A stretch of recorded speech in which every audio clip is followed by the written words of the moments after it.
এখানে আছে দুই রকমের পোয়া মাছ।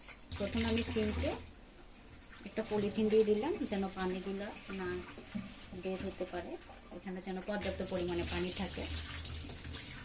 এখন হচ্ছে আমি একটা একটা করে আমিষ ক্লিন করবো। আমার হেলফিনেন্ট ক্লিন করেছে, ক্লিন হয় নাই।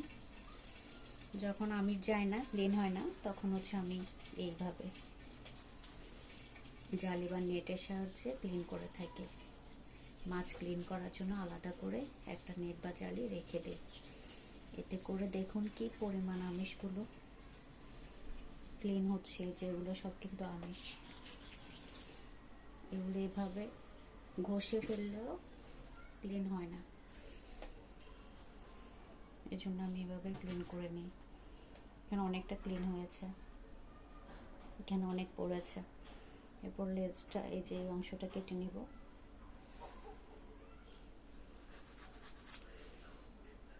আমি একটা ধুয়ে আপনাদেরকে দেখাই কতটা ক্লিন হয়েছে। তবে এখানে আমার আর একটা পাইপলাইন আছে,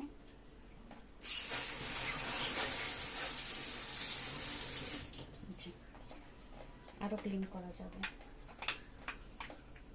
জি জি, এই যে এই পাশটাতে আরো ক্লিন করা যাবে। এই যে